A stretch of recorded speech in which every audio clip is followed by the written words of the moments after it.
I want to start this off. Oh, yeah, because I'm crashing from the rain I drank earlier. I had to come over and borrow an energy drink to record a Shermed Out with Cooper earlier. Yeah. You go to your neighbor's house to borrow a cup of sugar, fucking Disgraceland. Can I borrow? America's neighbor, Sam Harder. Yeah, America's next door neighbor came to my door. Doesn't want to walk 3 blocks to the store. Well, I got plenty of extra, but, it's...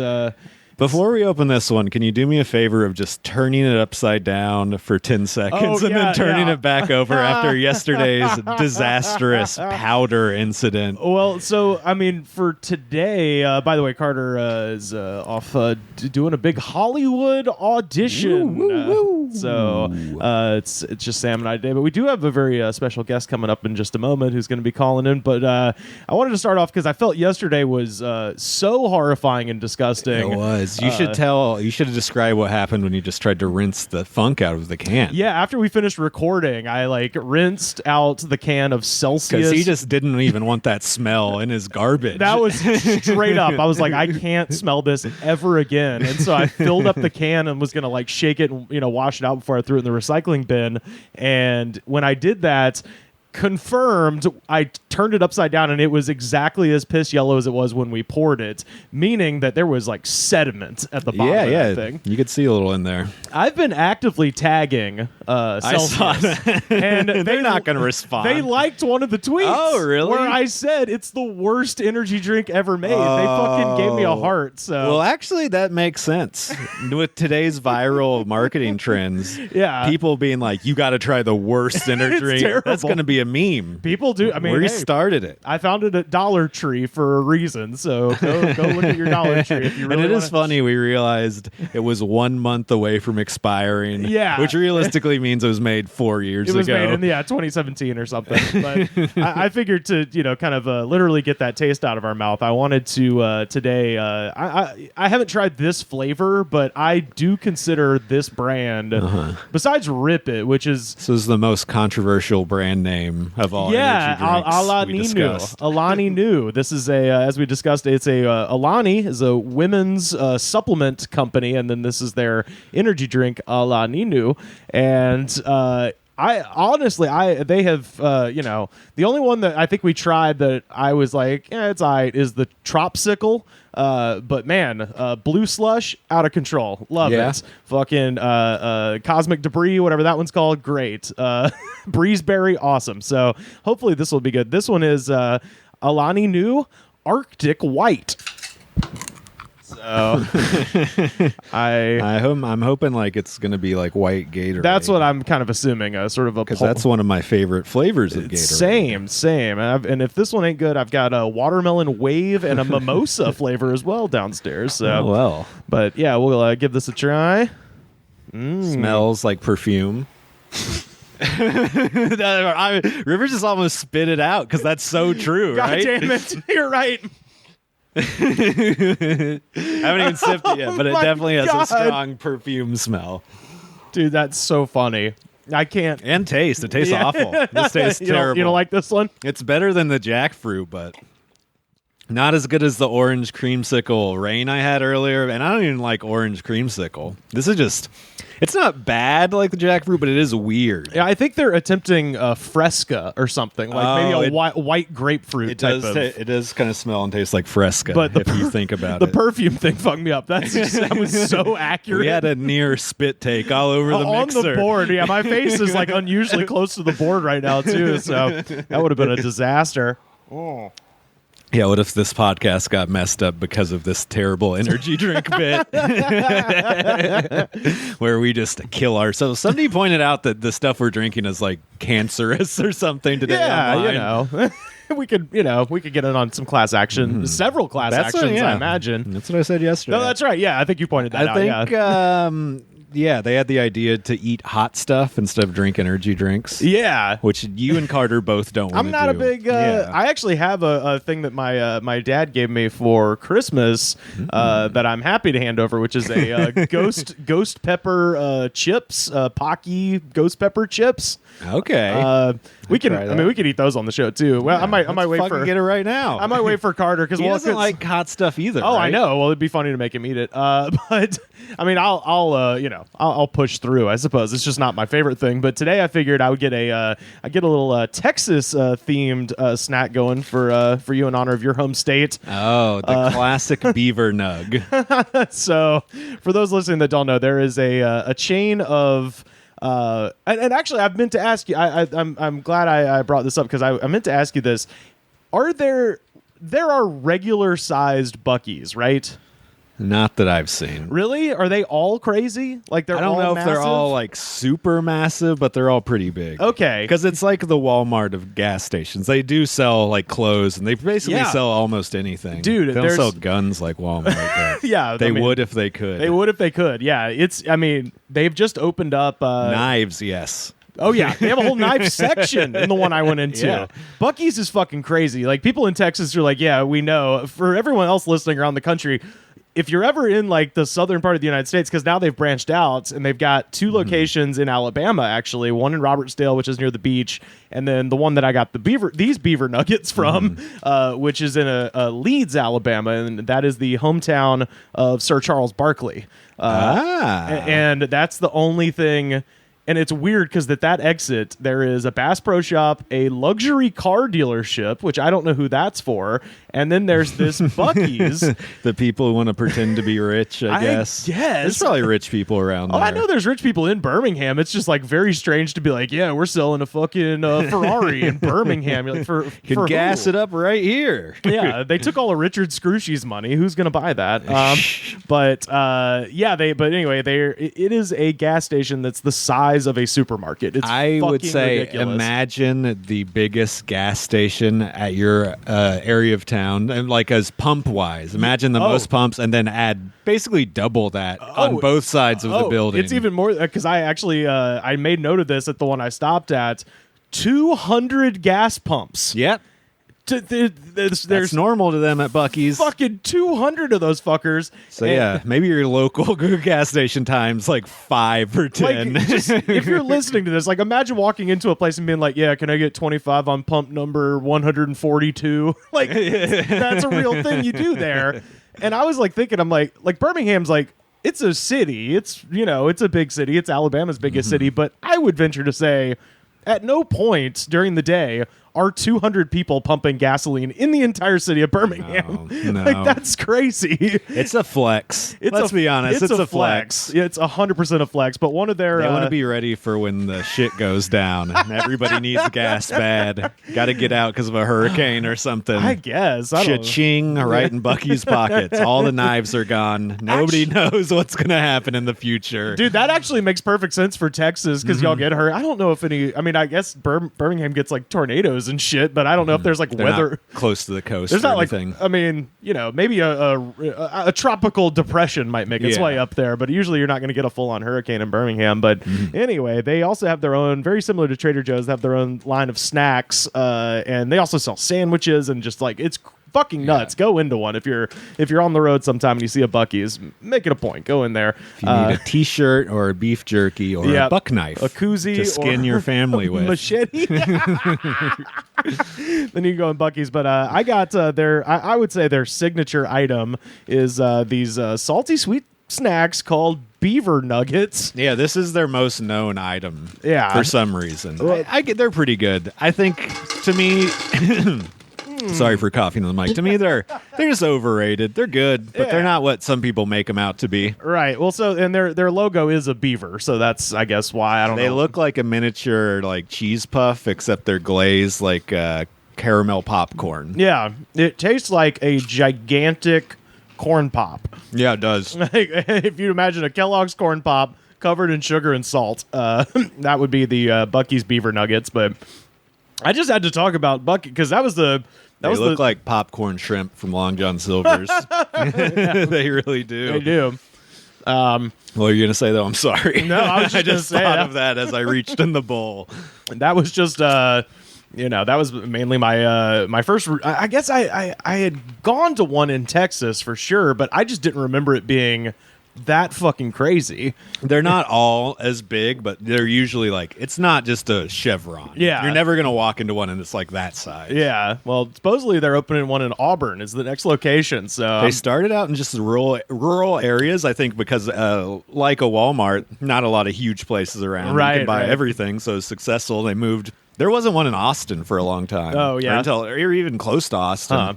Well, But yeah, they're everywhere now. yeah, man. They're blowing up. Well, so those damn beaver nugs traveled over 2,000 miles to get here today, Wow. along with the Okay. Alani They news. taste better then. These beaver nuggets traveled an extraordinary distance, but beaming it now from just a few miles away in Hollywood proper, it's our friend Ethan Stanislawski. And I guess I just wanted to start out just by asking you what I've kind of been asking all of our guests, which is, if you've had any sort of like crazy experiences during this past year, because I mean, shit, we haven't. What a question. Well, no, I mean personal experiences, because the point of this is to kind of document, not only civilization's downward spiral, but also all of our friends' personal downward spirals, if there is any to be reported. So. Well, I had a weird reverse thing where 2019 was a year of incredible turmoil for me. In a very upheaval way. And then I got a job that was remote even before the pandemic in January of 2020, like a smart person. Mm-hmm. So I have not had too much craziness. I'm trying to think what I did. I did grow mutton chops, and I was working that for 2 weeks. I rocked some mutton chops, and you know what? I'll be honest, I pulled them off. I didn't think I would, but I was able to pull off mutton chops. Yeah, go with the Rivers had a French goatee at one point. Oh yeah, that's right. Yeah, I think this is the time to experiment with hair situations that are. My friend is a producer, and she was at a meeting with like a really high-ranking president, I think of Disney, of some department, and he dyed his hair pink at some point, like executive C-suite level movie executive is like, yeah, my kids wanted it, and I'm like, I don't even know if I'm allowed to say that, but I'm not naming names, so I don't care. Yeah, I kind of just went because early on in the pandemic, I mean, there was obviously a lot of misinformation out there, and one of them was that if you had a beard, the mask would be ineffective. Oh, yeah. And so I shaved my facial hair into a Mark Maron soul patch and mustache situation, and I'm always tempted to go back, especially as the temperature gets warmer and warmer. Baby, It might be time to lock the gates. Is all I'm saying. Yes, I think of everything. I did have a moment. It was like February of 2020 when things were starting to heat up, but they weren't all there yet. It was in people's minds where I sneezed on the bus, and this woman ran away from me, stared me down, and then got off on the next stop, which was not her stop. It could have been, but I doubt it was her stop. She just saw me sneeze and was like, fuck it, I'm out as soon as fucking possible. Yeah. At that point, I was riding the train and the bus to work and home every day, and I'd be around so many coughing people. And nobody was wearing masks at that point, so you just sit there like, God damn it. There was this weird, like, 2 or 3 when, like, I'd say it wasn't until like May, maybe I could get the time wrong, where we knew masks were the thing that we had to do. Yeah, Right. I did have a tweet early on where I'm like, if you're wearing masks but not gloves, that's hilarious. Because I thought I was being smart and scientific, but I was. You were way at the off. time. Yeah. I saw these 2 kids wearing masks and gloves the other day, but their mom was not wearing gloves, and I was just like, what the heck is going on in this situation? Yeah, and as Rivers alluded to, I live in Hollywood, and it's just a trash fire of humanity there in general. And like you'll see, like maybe 20% of people wear masks. You'll go on if you ever go on Hollywood Boulevard, which you shouldn't. You'll just see restaurants packed, not distance. People not wearing masks. They're not eating. They have one beer. Wait. and maybe, They're just standing next to each and this other. was like in December. This was like at the peak of things. Wait. Are you Jeez. saying the folks at the Rusty Mullet are not following the rules? The Rusty Mullet, in fact, has closed down. It is now replaced with some other thing, but I know that's literally down the block from me. So R.I.P. Rusty Wow, Mullet. that's breaking news from Hollywood, ladies and gentlemen. Yeah, I had right no there. idea. Wow. Yeah, it's some other place now. Apparently, it's a Packers bar. I should check it out. I don't know. It's a Packers bar. I've seen a mural of Clay Matthews on it, and I've always walked by and I'm like, that's intriguing. But I've not gone to watch a Packers game there. But yes. Oh man, are you a big Packers guy? I am actually, and it's a weird thing, even though I'm from New York. But my mom's cousin married the general manager in the '90s, so You married into wait, it. wait. I'm like three removed from that. But I did get to go to Lambeau and have like Brett Favre rustle my hair when I was 11, so that will make it back. Yeah, wow. I was about to say, I assume that probably landed you a bunch of free merch, and that probably did. Yeah, it, I right? had a ball signed by the entire 2000 Green Bay Packers. I think I still have it in my room. It's like, if you want to have Danny Werfel's pro career signature on a football, along with several other, sell you a ball. I assume you know comedian Kevin Macias, right? Yes. Yeah, so Macias he is a gigantic Carolina Panthers fan, despite the fact that he's Yes. from fucking like Rancho Cucamonga out here, and it is literally just because I think his uncle gave him a badass Panthers jacket when he was like in 4th grade, and that's all it took. It's weird how that happens. Like, my friend told me the story, because I'm a soccer fan too, but my friend who's also a soccer fan said he was at a soccer pub once, and this guy was a vehement, like, ride or die fan of Norwich City. And it was just like, he's American. Like, he's not from Norwich, England. Like, what the fuck? And he was like talking like in detail, like they needed the ownership, once they get the funds for the new stadium, like really breaking it down. It's like, my friend was just like, why the fuck are you a Norwich City fan? And it's just like, they have cool green uniforms. That's all. I thought the uniforms were cool when I was like 12. And now I'm a diehard. That's sometimes how it happens. I don't know. I'm always rooting for the Oregon Ducks, even though I don't care about them as a team at all. But they have the coolest football uniforms in all of college. So, As the 2010 national champion Auburn Tigers, I disagree because that's who we beat for that. But anyway, Yes. I just resented the hell out of how like futuristic they like made their uniforms look. I was like, you rich Well, they pieces of also, shit. like, I grew up in New York, and there was a giant, when I was like in middle school, I'll never forget this, in Times Square, there was a giant billboard in Times Square of a shirtless Joey Harrington. It was just like, they must have spent like at least $50,000, probably more, for just to promote Oregon football in New York. I'm like, and they're not paying people, but they have the money to do this.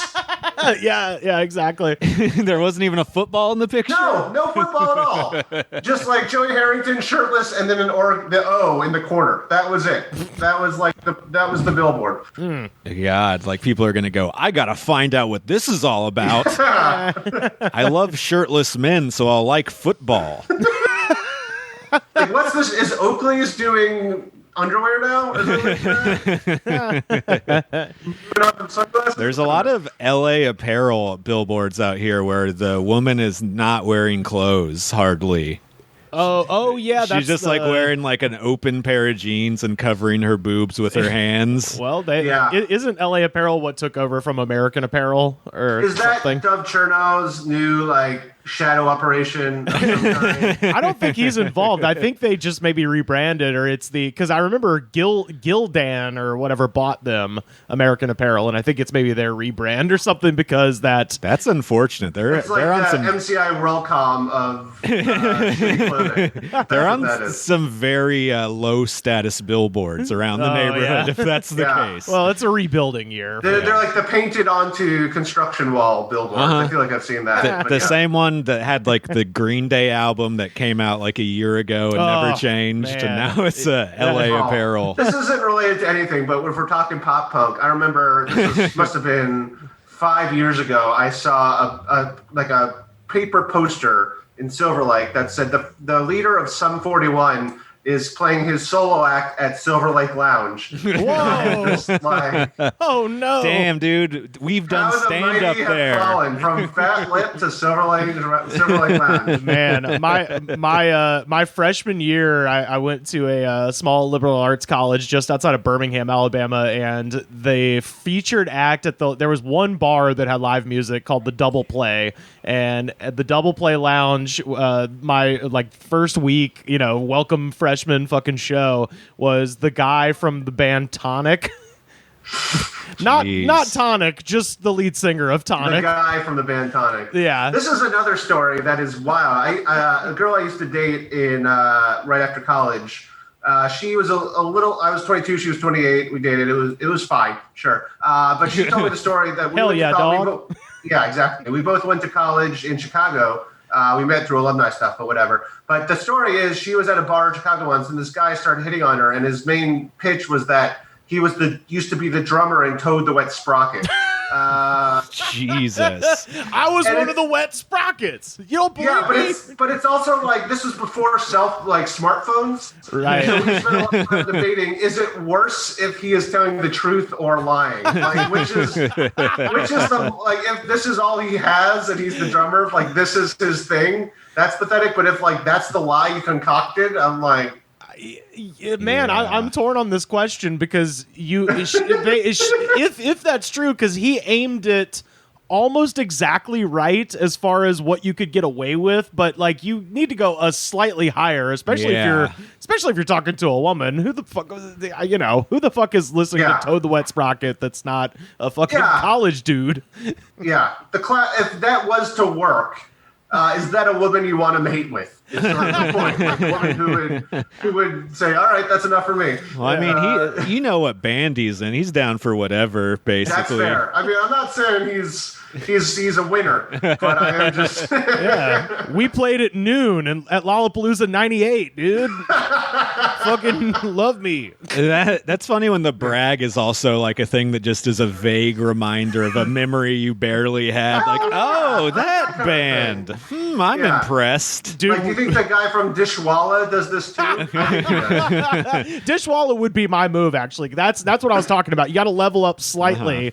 Dishwalla is perfect. Toad the Wet Sprocket is just like a rung too low of how I would actually aim if I was trying to attempt that lie. But that was the 90s when like my sock went platinum. Like that was how record sales were in the 90s. So it's just like whatever. I love the brag to a girl of like, yeah, we almost made the cut on Now That's What I Call Music Volume 1. We were this close. We got edged out by Imagine. New Radicals. Brian McKnight, that motherfucker. Kept us out of the limelight. Well, yeah, so you sneezed on a bus. What else has been going on last year? You were mentioning what's your wild stories. I don't really have much. That's the thing, is I'm working. I did run away during the election. I fled the country. I am a dual citizen with Canada, and I'm living near Hollywood and Highland. And I'm like, if there are fires and things are being destroyed in my neighborhood, I don't want to be here.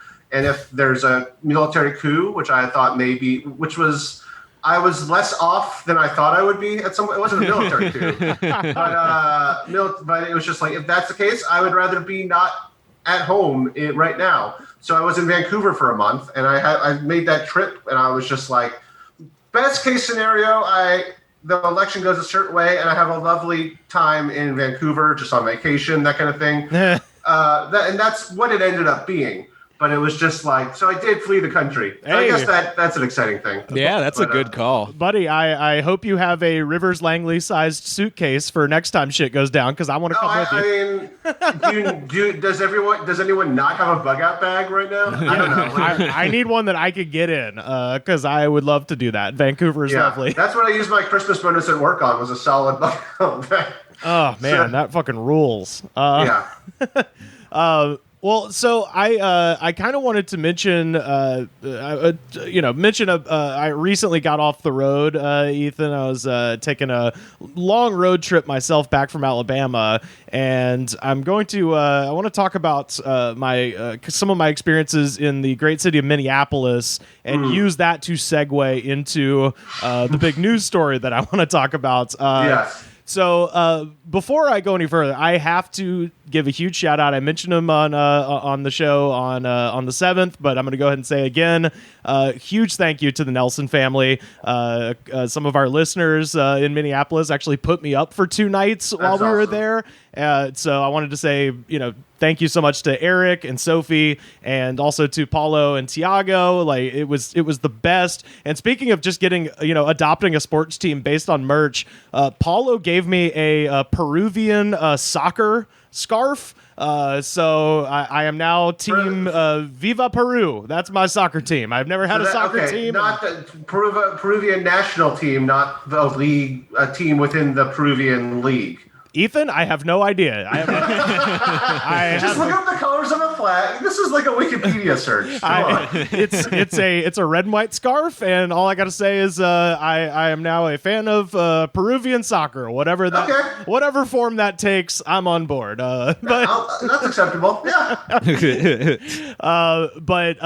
Eric and Paulo, I mean, took me on like an absolute whirlwind tour of the city of Minneapolis and St. Paul. Yeah. We went to Kramerchik's Sausage Company, which is like a famous sausage maker. We actually got to have some of those sausages. Those are good. Oh my God, they make incredible Polish sausages there. We got to go to First Street, which is the club where Prince used to play. Yeah. That's in Purple Rain. Oh, nice. And you'll dig this, Ethan. Across the street from First Street is the Target Center, which is the home of the Minnesota Timberwolves. Yes. Our mutual friend Luke Jensen is from Fargo, but is a huge Timberwolves fan, and I took a picture of the Target Center and sent it to Luke, and I said, "Hey, I'm at your church." And Luke told me that now that the Bucks have won the Super Bowl and had a good season, that officially makes the Minnesota Timberwolves the worst team in American professional men's sports. They're real bad. like historically, yeah, that tracks a little bit. I was thinking Mariners maybe up there. Nope, Arizona Cardinals maybe up there, but they've had some stretches. I can see it. Yeah, yeah. That's Timberwolves have had a real shit time in the last several decades. Forever. They were known as the team that Kevin Garnett played on at one point till he moved to a much better team. Yes. Yeah. And then literally right across the street, so they've got the Target Center, and across the street is Target Field, home of the Twins. Yep. And then we went to Yerg Brewery in St. Paul, which is Minnesota. Did you go to the Summit Brewery at all in St. Paul? No, I guess we'll save that one for next time. Summit is my favorite brewery in America. If I had to pick one, honestly, they were in Chicago when I was in Chicago. Now they're in like 4 states. I have a chip from the Summit Brewery in my 5 feet away from where I'm sitting right now. So if you're back there, that would be my recommendation. I don't know. There's a lot of breweries. I'm sure that's the one I know there. Dude, I was so impressed by it. I cannot wait to go back. It was such a cool Twin Cities are awesome. Honestly, I've been there a couple times, and it's a really great place. It was awesome. Yeah. We went to the Capitol building, the Minnesota State Capitol. Yeah. I got a Juicy Lucy finally, which is their kind of official hamburger situation. Oh, they're steamed hams. What's different? So Juicy Lucy is 2 patties with American cheese in the middle, and then they smush them together so it's one burger, and then they grill it on a flat top, and so the whole thing is you take one bite of it and cheese just starts shooting out of it. Okay, and that's good. And and it was kind of sad how instinctively I knew how to eat that burger. I was like, oh, I know. And so it's just a match made in heaven. Well, yeah, because we were sitting there and Eric was like, all right, so you take a bite out of it and then the cheese comes out and then you have to kind of manage how the cheese flows. And I was like, oh, I get it. And you just turn it in a circular way and let gravity spread the cheese as you eat it. Fucking incredible. And we also went to Lakewood Cemetery. It's the thing I like to do when I go to new places, is just to walk around cemeteries and see who's famous buried there. Among other notable people, my favorite person that I saw on the list of people buried there is H. David Dahlquist, who is the inventor of the bundt cake pan. All right. One of my goals in life, similar thoughts. I briefly went to school at Indiana University in Bloomington, Indiana. It was also when I started doing comedy. So I have a weird affinity for Bloomington, Indiana. And one of my bucket list items is to have sex on Kinsey's grave, on Alfred Kinsey's grave. If I could do that in Bloomington, Indiana, just throw that out there for the fine women of Bloomington. If you're out there, that would be a great goal to have. Or any couples, go do it. Go do it and tell Ethan what it's like. Hell yeah. We got some, right into the show. we got some Indiana listeners. Shout out to the Violent Wanderers podcast. Alexis and Ian, y'all go. Oh, jeez. Now we're naming names. Oh, they love to have creepy, crazy sets in public cemeteries all the time. But anyway, the whole day eventually led up to the main thing that I wanted to see, and this tells you everything you need to know about me, is that I had to go see the Mall of America. Yes. Mainly because, you hear about it, and also if you grew up in the 90s, Nickelodeon would not stop telling you how fucking cool it was. Like, yep. And I realize it's because they have a branded theme park there. It's like Nickelodeon World. I'm like, oh, this is why. I've been on one of the rides there. Hey kids, come to Viacom Mart. Spend your parents' money.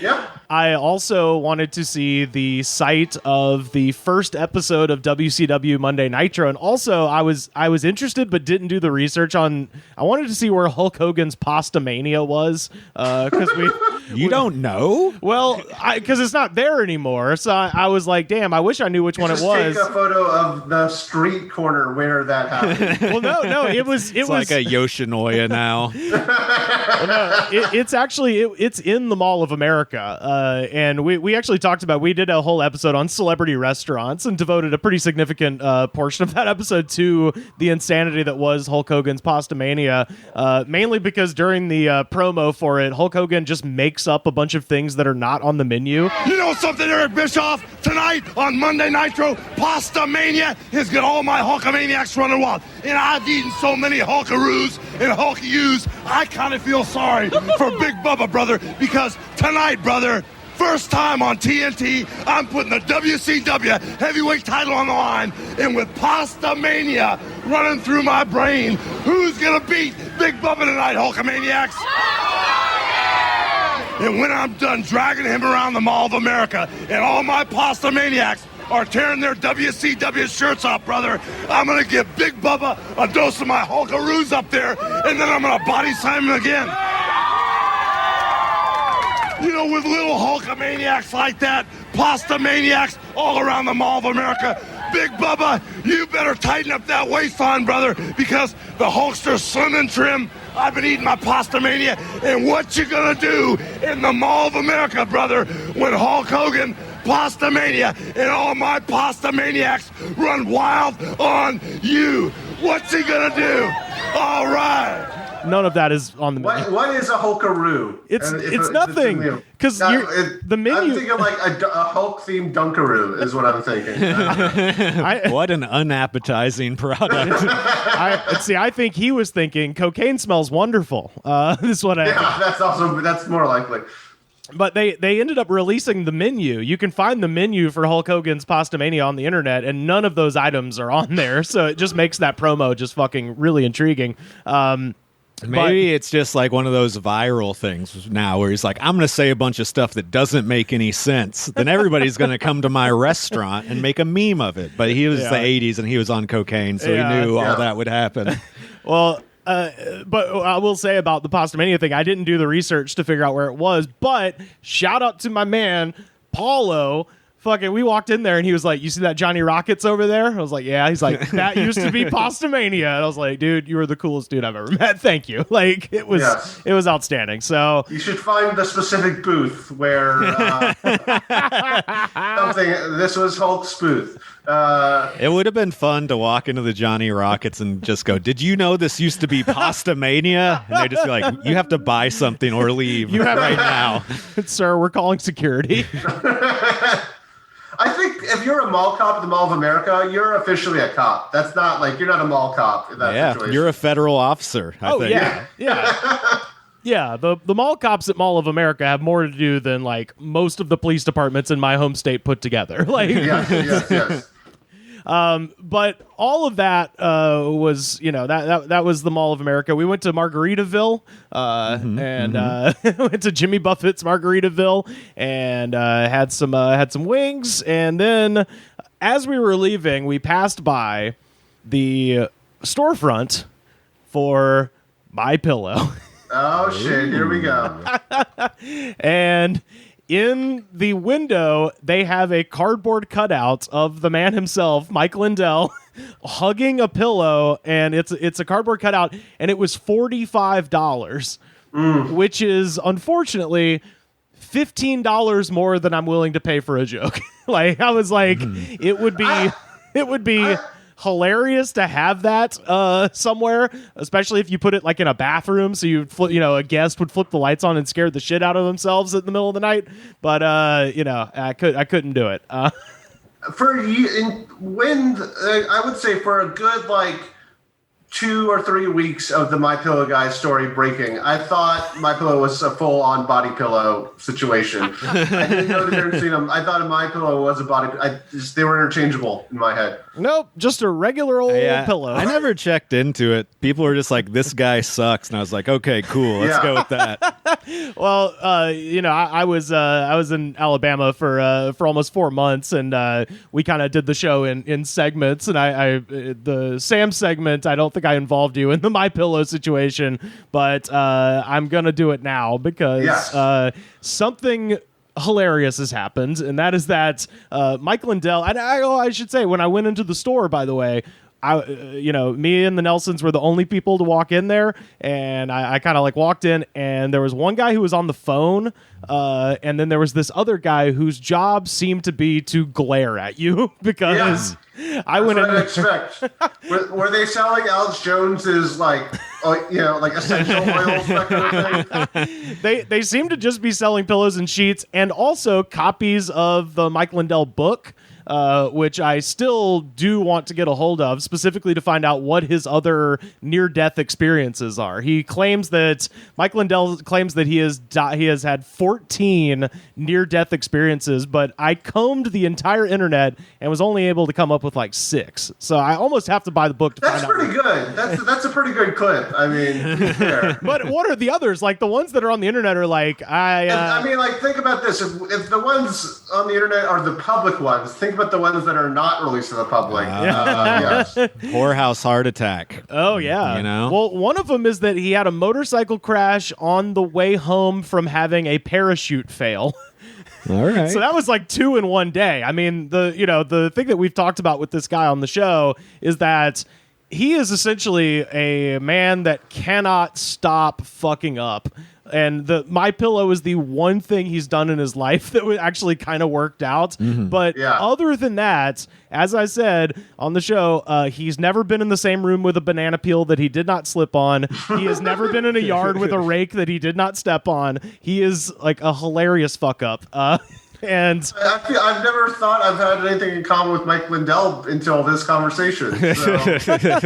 Well, we put our little. I ended up writing what ended up being about 6 fucking pages on that guy's biography, and we did it on the show. So check us out, youtube.com/thegoodspod, and hear our Mike Lindell stuff. But this is an update, and I can't stop thinking about the guy whose job it is to glare. Oh yeah, because it's not his job, but I bet he's worked there so long that he can tell by the facial expressions of people entering, they just think this is a fucking joke store. 100%. That was exactly the case. He looked at us and he saw the fucking smirk on my face when I saw, but you're just you don't walk into a pillow store giggling. Yeah. That's not how you buy a pillow. Probably on the reefer, motherfucker. But it's funny because that cardboard cutout is right at the front, and you're supposed to kind of giggle at it because the guy he's goofy looking. You're just that assumes you have a sense of humor and you are walking into that store. Which is right. But I don't think they know that. I think they think this is a serious man. He's a capitalist American and you have to respect him. And I'm no, he's a guy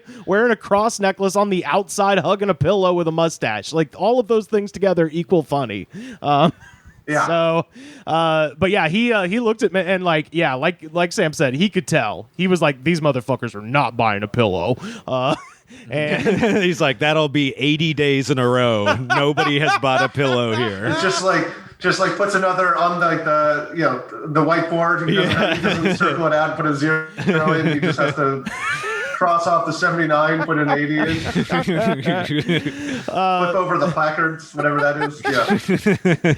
But the newest news with Mike Lindell is that he has decided, because he's currently being sued for $1.3 billion by the Dominion voting system for spreading lies about the election in 2020, because he went on every conspiracy nuts show. It was just like, Dominion voting machines are lying about who won the election. So they're suing him, and also he's been thrown off of every social media platform except for, as we'll see in a minute, Parler is the only one that'll have him, as you might expect. So he has decided to tackle this problem head on in a way that only a former severe crack addict, such as Mike Lindell, could, which is that he has decided to start his own social media company. Perfect. Yes, that sounds right. The wait is over, gentlemen. We've all been asking, TikTok, it's too hard for us to understand because we're in our 30s. Where is my platform? I'm just sick of being shadow banned. Nobody's liking my his stuff. Platform, it only works on Internet Explorer. That's the thing. It's only compatible with Internet Explorer. You have to have an AOL Chrome, account. You are too advanced for this platform. If you don't have Netscape Navigator, get out. Yeah, it only works on MindSpring. So I'm going to read this. This is from Newsweek, and this is just one of the most incredible, like, every detail of it is fucking perfect. My Pillow CEO, Mike Lindell, has said his new social media platform named Frank will launch to the public in the next 7 days. So y'all get ready to be Frank, because we got. Oh, I thought I didn't even think of that. I thought it was just some guy, Frank. He was like the investor or something. Is it spelled like we were keeping the French theme, like FARNC? Like currency, a dead currency. Yeah, exactly. Yeah. I'm sure there's some countries not in Europe that have a version of a franc. So it's the Swiss version or whatever. I don't know. The swank. So the businessman made the announcement on Parler Tuesday, writing, quote, "Coming next week, a social media platform like no other." Lindell suggested the site will appear on the domain frankspeech.com, which currently shows a placeholder static webpage. And then I love that Newsweek included this because it's so funny. It just says, his post attracted 200 comments and 1,800 upvotes at the time of writing Tuesday morning. That's like less than, wouldn't make you in the top 500 on Reddit. Not even close. I've never been on Parler, so I assume there's less people than Facebook, but even there, that sucks. 200 comments I've gotten on just being like, fuck you, Alabama football sucks. You could just get that immediately on nothing. I kind of want to just say something outlandish just to get more likes tomorrow than like Liddell. Just say something inflammatory, and I will pass him, and I will say this was an Andy Kaufman bit I was doing on my Facebook. I'm not on Parler, so I don't know, but I wonder how many of those 200 comments are just people being like, ha ha, you're a fucking idiot. Yeah. Well, how many? Their audience is probably more pathetic than we think it is, and of that, it's mostly people who are like us, like, "Ha, it's funny." That kind of thing. Oh, Parler, the secret with all of these weird, and Trump said he was going to make one too. God knows if that'll actually happen. But the thing is, with all of these quote unquote social, conservative social media platforms, is that they don't actually know what they want. What they want is what they think they want, I should say, is I should be able to say whatever I want. But in a frictionless environment, it's not fun. So if you're just there surrounded by a bunch of people that agree with you, they're going to get bored immediately because there's no, the whole point of getting on Facebook and saying a bunch of bullshit is so your, liberal niece who's going to fucking Columbia will be like, Uncle Frank, you're an asshole or whatever. That's what they want. He said, quote, this is from, he went on Steve Bannon's podcast and said, quote, "It is going to be the most safest, securest, and able to handle 100, 200, a billion people." which that's a pretty parabolic rise in people. That means that for every human alive, there has to be 100 bot accounts per human. Oh, buddy, you have no. This shit gets so insane. I fucking I love how crazy this idea is. So he says it's not like anything you've ever seen. There's nothing like it out there. Your YouTube channel is your Twitter. It's amazing. It's all about being able to be vocal again and not walking on eggshells. So he says it's like nothing you've ever seen, and then says it's like two things you've definitely seen. Yeah. Twitter and YouTube. So it's the sell point is basically like you can be a racist asshole and everybody's just like, hell yeah, brother. Yeah, pretty much. Because yeah. That's not what YouTube comments already are. Nobody's been doing that on social media before, so. He went on to tout the site's security protocols, describing, quote, some of the highest security ever, and calling it space age stuff. So Space age stuff, yes. That's what I call SSL certificates. It's, space. That's what it stands for. Spacey Stupid High. I don't have acronyms in me right now. Jesus, wow. The Frank domain currently shows a static webpage claiming, quote, Frank will be a home for major influencers to micro-influencers to average Americans wanting to share in the constitutional right of freedom of speech and freedom of expression. We hope you will join our community and let freedom ring. That's boilerplate at that point, pretty much. Yeah, but also I want to know who he thinks the major influencers coming to this platform are going to be. I mean, yeah, there's not going to be a lot, but it will be like maybe Chuck Norris will have a thing there. Like, right. I guess, but he makes it seem like, oh yeah, Kevin Sorbo could have a thing there, like that kind of thing. Yeah, like I'm sure, like like Wendy's is going to be there, Coca-Cola. Sure, we're going to get some major influencers.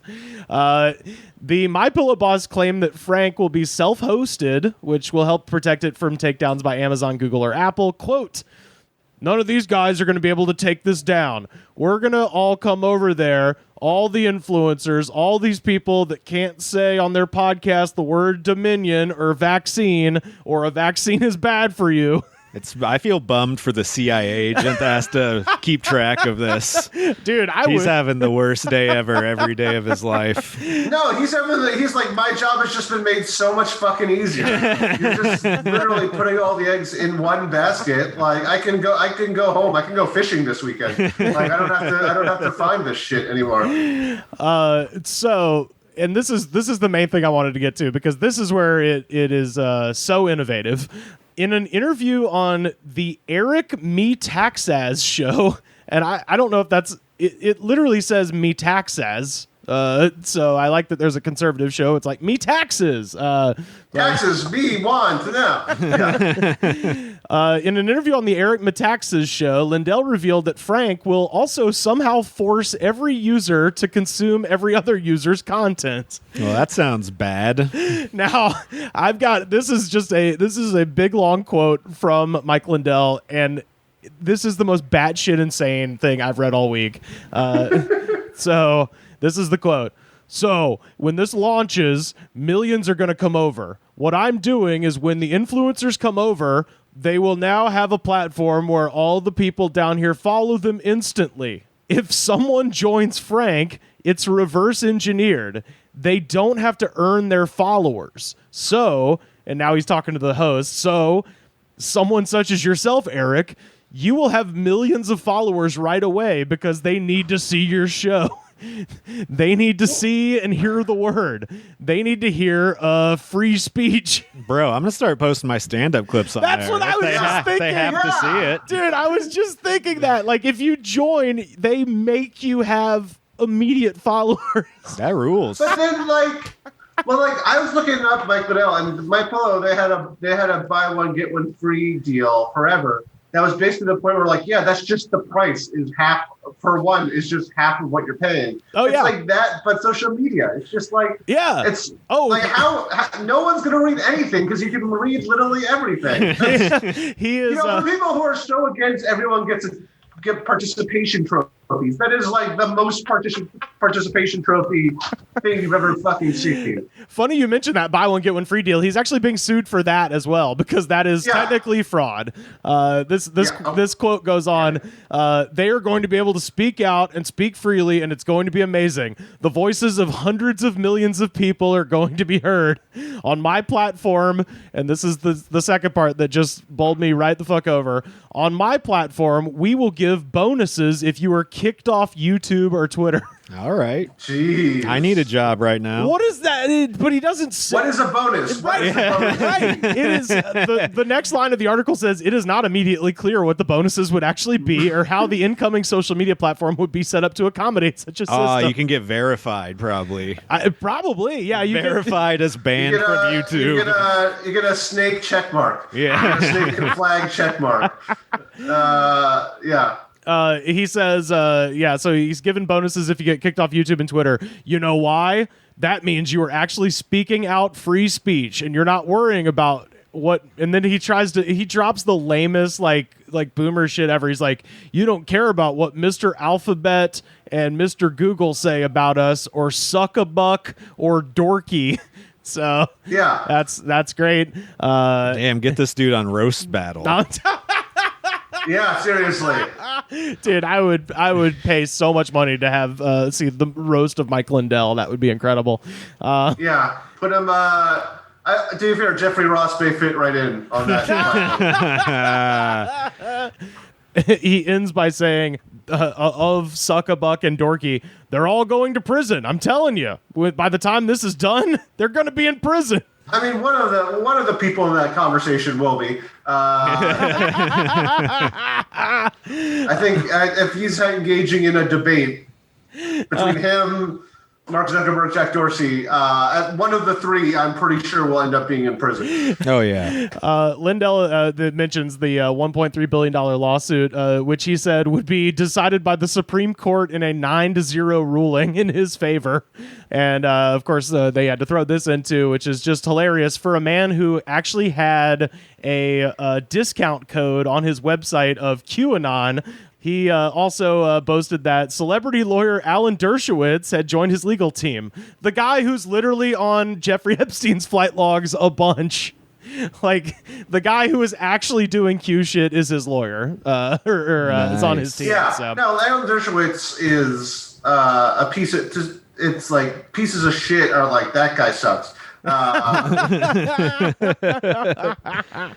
So I mean, maybe it's the best way to defend somebody in that sort of a case. You're like, you know it from the inside. You can break it down, explain why everybody else is bad.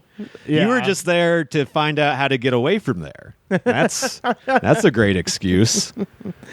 Oh man. Yeah. So anyway, that's what's going on up in the Twin Cities with old Mike Lindell. He's got it. So, I mean, is anybody here, is anybody going to try it? Anybody going to go on Frank? I mean, we could try, I guess, just to see what happens. Or is it, I don't want to get kicked off YouTube because we got. I mean, it doesn't say you have to do that. Yeah, but how am I going to get. What? Yeah, you have to figure out what a bonus is. Yeah. It's like, I mean, like, do you think there's security? You can Photoshop a band logo. Yeah, that's true. Pretty easily and just submit a screenshot and then. That is a great point. Mike Lindell does seem very easy to trick. So yes. I'll try to trick him into getting me a bonus, whatever. We could just do a burner account too. Vaccines are fake 1, 2, 3, 4, 5. Yeah. Just post at yahoo.biz. Yeah. So this last thing I wanted to cover was actually sent in to us by the There's Nobody Here Named Josh podcast out of Toronto. So shout out to at There's No Josh. Give their show a listen. I've been on an episode or two. So this is from the BBC, and the headline is Crate Escape. Search for Irishman who airmailed Brian Robson home. So we mentioned earlier, I wanted a suitcase I could get into when I that you could sneak me into Canada with, Ethan. And that was actually kind of because I was reading this earlier today. I think that crept into my head. This is how it starts. Are you Irish? Were you in Australia in 1965? Did you happen to help a homesick Welshman airmail himself in a wooden box? Brian Robson wants to contact Paul and John. He just can't remember their last names, who helped him get out of Australia. So this is like one of those things you think about when you're a kid, but this motherfucker did it. So I don't know why the first thing that came to my head is that Velvet Underground spoken word song where they do that and then they just slice the guy's face or something like that. Well, I mean that would have been Velvet Underground times. This happened in 1965, so that was probably headline news around that time. Brian Robson wants to contact Paul and John, but he can't remember their surnames, who helped him get out of Australia. Brian Robson from Cardiff, Wales, was 19 years old when his two friends helped nail him into a crate so that he could mail himself from Melbourne to London. They're your friends and you don't know their last name. Yeah, well, buddy. I think he just worked with them, it's like I was at a bar, like a guy at the bar, you know his first name. Yeah. But I was gonna, this will tell you everything you need to know about me. I've never worked at a job where my first and last name appeared on a schedule. It's always handwritten, my first name. So I get it. He's a blue collar guy. So Robson could not afford the airfare, but he was desperate to get home. But the journey proved much more hazardous than he had imagined and almost spelled the end of his life, but he lived to tell an incredible tale. As a teenager, Robson had taken a job with Victorian Railways on an assisted immigration program in Australia, but he found himself deeply unhappy. And he couldn't just buy a ticket home because he had committed to spending 2 years in the country. So he had a contract that he was like, well, can't get out of that because they're already paying for me to live here. And he would have to pay £800 to reimburse the Australian government. And so he said his salary was only about £30 a month, so there was no way I could afford it. And that is when he came up with the idea of sending himself home as air freight. So that is when two Irish men, Paul and John, who also work for the company and were good friends, he remembers that they went to school together back in Ireland, but he does not remember where. Back then... This dude's full of shit. Everything about it. Everything about this is a lie. Everything about this is like an old Irishman who drank too much his whole life, who never did shit. He's like, no, I was the guy who got mailed. I have a great story. I pissed and shit all over myself for weeks. It's worse than that. Back then, they all saw each other often and became close. Brian needed their help because Paul has access to a typewriter to do the paperwork to send him his freight. And at first, they thought he was completely mad. It took a week to persuade them to help. Quote, John was with me all the way, but Paul did not want to do it at all, he said. The friends agreed that he would keep them out of the story or any publicity in case it led to trouble for them. They helped him into the wooden crate that was the size of a small fridge, and he brought pillows, a flashlight, his suitcase, and 2 bottles, one for water and one for urine. And he could not stretch his legs and couldn't turn around. There's a graphic that I will put up on our Twitter that shows the box, which is 36 inches on. Yeah, it is not big, and he has basically got enough room for himself and a suitcase, and that's about it. So he's definitely not a big fat guy. No, definitely. Or he wasn't by the end of this, if he was. Robson was meant to fly direct to London, but freight was diverted on a much slower route via Los Angeles. Brian soon realized that just because a crate said this side up did not mean that anyone paid attention. Oh, no. So when the plane landed first in Sydney, he was left in his box standing on his head for 22 hours. Wow. And he suffered excruciating pain and blackouts. So, yeah. So he's just upside down in this box, like going in and out of consciousness in just literally a world of pain. Drinking his own piss at that point, just because it's trickling down. And Brian did not give up. Back in the air again, he was on his way, but not directly to the United Kingdom. Quote, I was in the crate for 5 days and ended up in a freight shed. I thought I was in London, he said. I could move my hand to get my flashlight, but my fingers were very stiff, so I dropped it. So now he's got no flashlight and he's just in a shed in L.A. He says, I heard voices saying, what's going on in there? And that's when I realized the two men speaking were not speaking with English accents. They had American accents. One of them looked through the hole in the wooden knot of the crate, and we caught each other eye to eye. Oh. So imagine that fucking moment, dude. You're like working at LAX in the freight department. You look at a box and just see a human eye in there. You know, LAX would just be like, oh, another one. Yeah, I was about to say. Oh, That's just a fucking day. Yeah. At least that box is not yelling at me for some bullshit. right. Oh wow, the Wayfair thing is true. My God. He jumped back a mile and said, "There's a body in there," which again, understandable. They both ran off, but an hour later, all hell broke loose. FBI, CIA, airport security, and ambulance. Over the course of his journey, he had become frozen rigid in his wooden box. Oh, jeez. So now Brian was taken to the hospital where he recovered, and the Americans did not press charges. Instead, they sent him home to London on a plane this time in the cabin, and he went on to enjoy his life, and now he is 76 years old, and he is looking for John and Paul. Who helped John and Paul are dead. They just are. The kind of guys who would nail somebody into a crate, yeah, definitely. They're not alive anymore.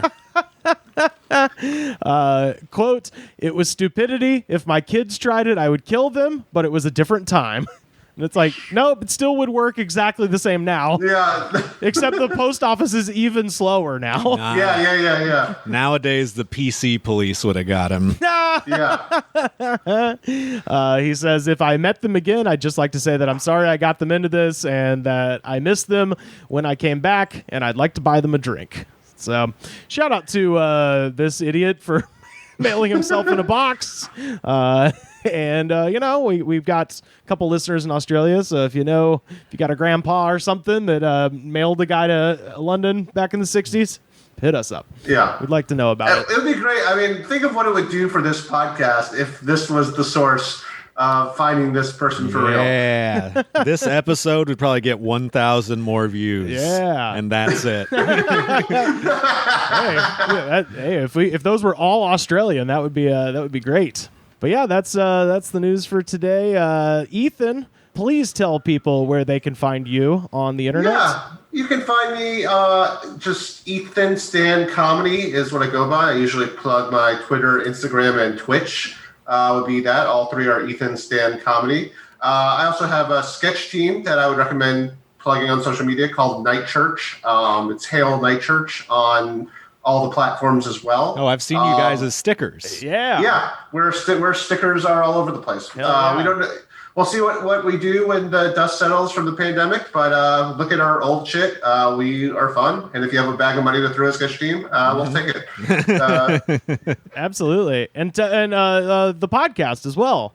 Yes, it's currently, you were the last episode I've done in a while, actually. My podcast was My Team Sucks, which is podcast about people coming on and trashing their own sports teams and why they are frustrated with their sports teams. So we'll see. There's a good archive there. My Team Sucks cast, My Team Sucks podcast. It's different on each platform, but yeah, you can find it on the App Store. Listen to the archives. It'll be great. Hell yeah. Well, thank you so much for being here. Sam, please tell people where they can find you on the internet. Slam Harder on Twitter and now on TikTok. Yes, sir. And coming soon to Frank. Oh, yeah. Also, check out the other podcast I do, Shermed Out. Oh, wait. Yes. Yeah, absolutely. Checked out Shermed Out. Shermed Out is fucking hilarious. I have an idea. All right. Let's hear it. Y'all, we should try to get kicked off Frank. Okay. I think that'll be pretty easy. Like, what would you have to do? I mean, maybe if we just we're just straight up advertising communism, I guess, and maybe. I think you'd have to say anything but that mildly hurts someone's feelings. Yeah. That's what it will take. Actually, yeah, I think Ethan's right. Yeah. It wouldn't take much at all. Oh, or just have start a My Pillow Sucks group, and just talk about how bad the pillows are. Maybe that would do it. Yeah, I don't know. My neck is permanently fucked up from My Pillow. Do something. Yeah, like just that. say, can I get a refund on this pillow? Yeah. Well, I slept on this pillow and I got dysentery. Yeah. Well, yeah, and you can find me on Twitter and Instagram at Rivers Langley. Of course, you can follow the show on Twitter at The Goods Pod, Facebook.com/The Goods Pod. Every episode ever, and new clips all the time being added to YouTube.com/The Goods Pod. They haven't canceled us yet, damn it. And coming soon to Frank, I guess. All that stuff. Find us on Patreon, patreon.com/The Goods Pod. We're going to have a WrestleMania wrap-up show coming out Monday night with professional wrestler, combat athlete, all-around good dude Justin Morales. And I think me and Pat are actually going to be watching... I didn't know that they made movies over at Total Nonstop Action Wrestling, TNA, but they have one called River of Darkness starring Olympian Kurt Angle and Psycho Sid Vicious. And so... Oh, good. Kurt Angle is really on pills during that point of his career. Fuck yeah, he was. So this is going to be insane. So I'm watching that with Dr. Pat this weekend. A lot of fun stuff over there. Patreon.com/The Goods Pod. Thank you so much for tuning in. And thank you once again to the Nelsons for putting me up in the Twin Cities. This one goes out to you from my favorite Minneapolis record, Let It Be by The Replacements. I actually got to see the house that's on the cover of this album. This is one of my favorite songs of all time. This is Senior Video. We'll see you